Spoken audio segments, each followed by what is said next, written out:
Hello and welcome back to EarthBound Beginnings. Why don't we open up this episode by talking about some numbers and actually explaining what this all means. Offense is your physical offense, so your base attack basically, and defense is your physical defense. That's all pretty self-explanatory, hopefully. Fight refers to your crit rate, so how likely you are to make smash attacks, and it also plays into how often you will miss or dodge attacks. So that's what fight is for. Speed determines turn order, so whoever has the highest speed in any given round goes first. Wisdom affects how likely your status ailment type moves will hit an opponent. So say hypnosis or even an item like flash dark or something like that. That's more likely to hit the more wise you are, I guess. Finally, strength and force. Strength determines how much you will gain HP each time you level up, and force determines how much psychic points you will gain by leveling up. Strength and force will also play a role in resisting status ailments, with the exception of stone, which will always hit if it strikes you. So, this episode we're doing something a little different. Instead of making progress, I decided that it might be a good idea to spend a bit of time grinding out for Scarves' sake. She's only level 12, and I wanted to get her a bit stronger before we moved on, because we've kind of been getting very lucky and being able to coast. So this is about an hour's worth of grinding, shortened down to roughly 10 minutes. And I decided to pluck out any enemies that I hadn't had a chance to show off yet. So here is the first one. His name is the Titanese, and he is very strong on the defense. At least the physical defense. But luckily I can use psychic attacks to penetrate right through that. You may have noticed that none of those stats actually seem to apply to psychic damage.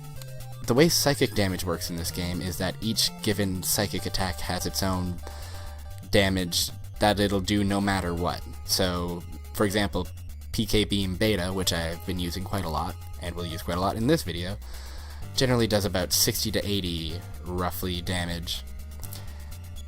And that'll always be the same, barring some defensive thing. Like if they have a shield up, then that defense will be halved. If they are resistant to that type of damage, that damage will be halved. But other than that, it has no... Your stats have no bearing on psychic damage other than that. So we've seen the Ultra Barbot before, but here is the Energy Robot, his cute little tiny little friend, who's making a very similar pose. So, Energy Robot is a pain because he spends most of his time healing up himself and his friends. But this turn he only spent being ready for an attack, so I appreciate that very much.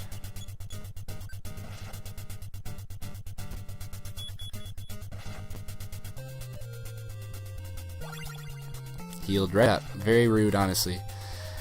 And in addition to that, Energy Bot is one of those self-destructing type enemies that always blows up right at the end of his turn. Not at the end of his turn, at the end of the round. Once you've completely depleted his HP, he gives you one final what for. And it's rude.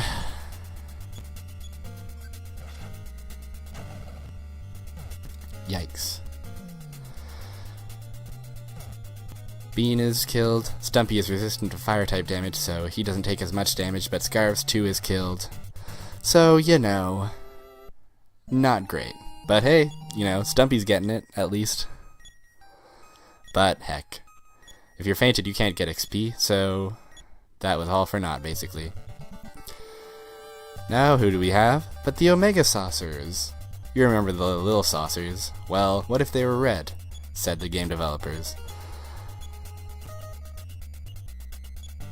Truth be told, the Omega Saucers are not super crazy, although they are able to cast shields, and they do have some tough psychic attacks, but much like the little saucers, they're in the class of enemy that are just kind of mostly dangerous by virtue of being in a large group rather than having any actual threat.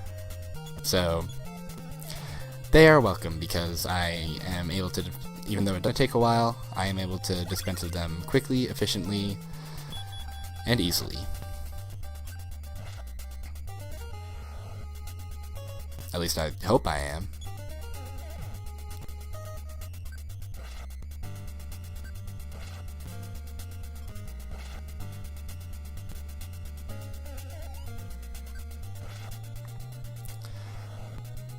A job well done. I am now able to afford an air gun for Stumpy and a non-stick pan for Scarves. Scarves, of course, very rarely will be using her physical attacks, but, you know, it's better to have her armed than to not have her not armed, honestly. Have all your bases covered. That's what I always say.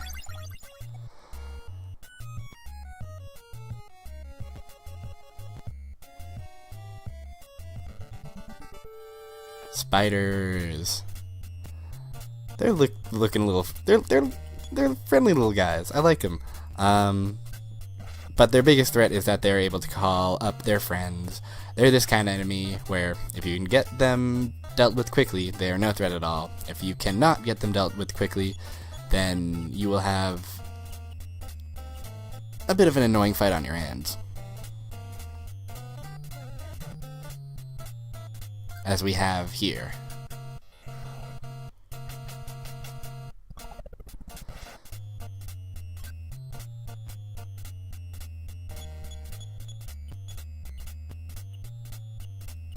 Good old PK Beam Beta.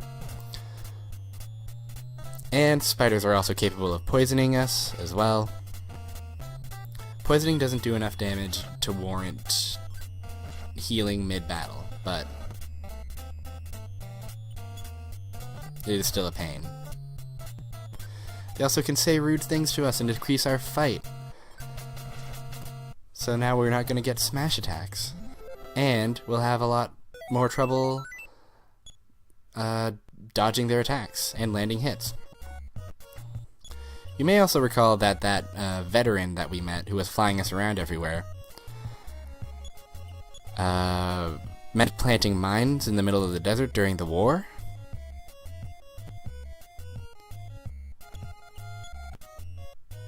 Well, guess what?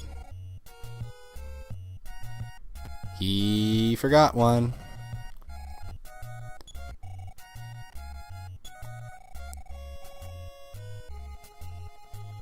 Thank goodness.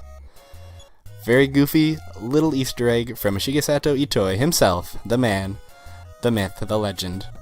That'll only happen if you stand on that one tile in the desert. So, you may recall that last time we learned how to teleport from a baby.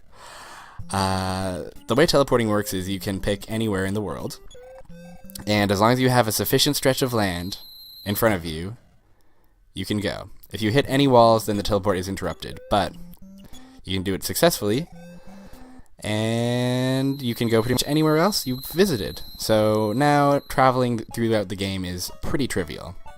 As a matter of fact, the usual grind of every time I want to heal, I have to use the Onyx Hook and warp to Magicant, heal up, then go through the grind and go through the caves and go through that whole rigmarole.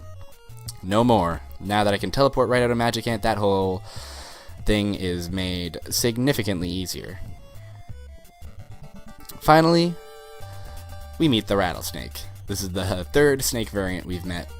The snake was among the first enemies we met, then the red snake we saw, and he just gives himself he exhausts himself completely so that he can murder Bean and then just be on his way. Great. So, after all that, Scarves went from level 12 to level 17. A job well done, I think. And hopefully that'll prepare us sufficiently for the coming trials. Because, boy howdy, we're going to need every ounce of strength that we can get if we're going to be able to take on the foes that are coming up in the final act of the game, or the final third of the game. Whatever. We're getting close to the end is what I'm saying. Anyways, thanks for watching, and I'll see you next time.